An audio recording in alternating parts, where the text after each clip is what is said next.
আরে সেরকম কিছু না গো। এই ছোড়া, তুই কি করতে যাচ্ছিস রে? নাম নাম, আরে মরে যাবি রে। মামু আর আব্বাকে ডাকো তো। তুই নাম ভাই নাম, শর্ট লেগে মরে যাবি রে। নাম রে। আরে দাঁড়া রে ছোড়া, আরে একটু কি একটু আগে নিচে নাম, তারপর কথা বল। মারবো 100, জানিস তোর লেগে আমার টাওয়ারটা চলে গেল। কত কষ্ট করে আমি সকাল থেকে টেনে টেনে টাওয়ার নিচ্ছিলাম, তোর লেগে হারিয়ে গেল। টাওয়ার এসছিল মানে তুই মরতে যাচ্ছিলি না? তোর মাথা খারাপ নাকি যে আমি এই বয়সে মরবো? তা এখনো ছেলেপেলে তো মুখই দেখতে পেলাম না। সকাল থেকে সিমটার টাওয়ার আসছে না, তাই আমি উপরে উঠেছিলাম টাওয়ার নিয়ে। কি সিম ব্যবহার করছো যে টাওয়ার পাচ্ছে না? বিএসএনএল। পাগলা বলবে, এখন বিএসএনএল সিম চলে বলো তিনি। পাড়াতে জিও সিমের লেগে সব ছড়াছড়ি লেগে গেল। ফ্রিতে সিম দিচ্ছে দেখ। কি বলছিস কি? ফ্রিতে? হ্যাঁ, আনলিমিটেড নেট। চল দেখি। হ্যাঁ তুই চল আমার সাথে। এই দেখে দেখে সরে সরে সরে তো এই সিম চলা। হ্যাঁ দিছে ফ্রিতে? হ্যাঁ। কতটা নেট চলবে? আরে আনলিমিটেড নেট দিবে গো। আনলিমিটেড? হ্যাঁ আমি বলছি, ওকে বিশ্বাস করছো তুমি বলো ওকে। আমার বিএসএনএল সিম হবে? বিএসএনএল সিম? হ্যাঁ। ওই আধার কার্ড দাও। হবে তো? হ্যাঁ আরে সব হয়ে যাবে, তুমি দাও তো আমি করে দিচ্ছি। মোবাইল এনেছো? হ্যাঁ। মোবাইল দাও, লকটা খোলো। ঠিক আছে, নাম্বার বলো। 88 88 20 20 56 56 25। দাও, টিপ দাও। আরে এ হাত না গো, এ হাত দাও। কোথা থেকে যে আসে এসব লোক। ঠিক আছে, হয়ে গেছে। হেই, আমার পুরো আধার কার্ডটা নিয়ে আমার বোর্ডটাও করে লিখে বুঝলি? বাড়িতে যা আছে সব নিয়ে আসো, এখন করলাম, নাহলে পরে আর পাবা না, বুঝতে পারলে? ওইটাই ওই কত তুই। এলাও, হয়ে গেছে।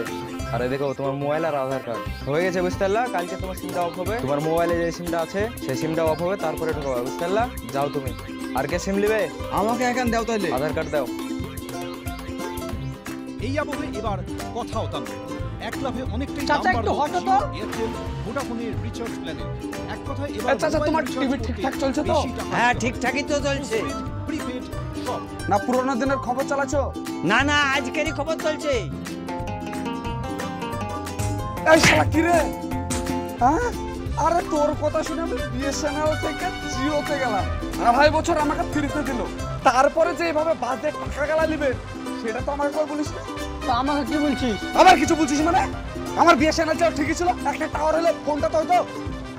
আরে এখন আমি 300 টাকা রিচার্জ করবো কি করে রে? বাড়িতে 10টা লোক। তোকে একা মারতে হবে নাকি আমাকে মারতে হবে না? এই চাচা, এই করে চলে যাবে না বুঝলা? মাঝখানে 300 টাকা রিচার্জ করা সম্ভব বলো তো? তুমি ঠিক বলেছো, এভাবে রিচার্জ বাড়লে আমরা মোবাইল চালাবো কি করে? আমাদেরকে আন্দোলনে সবাই মিলে নামতে হবে। কালকে বইকালে সবাই মিলে আন্দোলনে নামবো। ঠিক আছে, আমাদের দাবি মানতে হবে। মানতে হবে, মানতে হবে। সিমের রিচার্জ কমাতে হবে। কমাতে হবে, কমাতে হবে। আমাদের আন্দোলন চলছে, চলছে, চলবে। থামো। কি হয়েছে তোমাদের? রাস্তায় কিসের আন্দোলন? স্যার আপনাকে যদি আমাদের সমস্যা বলতে চাই, নানান ধরনের সমস্যা বেরোবে। আরে খুলে বলো, তবে তো আমি বুঝবো। স্যার প্রথমে জিও কোম্পানি কি করলো? আমাদেরকে 2.5 বছরে ফ্রিতে নেট দিল। হ্যাঁ, তারপরে কি করলো? 48 টাকা বাড়িয়ে দিল। তারপরে কি করলো? 150 টাকা বাড়ালো। আর এখন মাস গেলে 300 টাকা।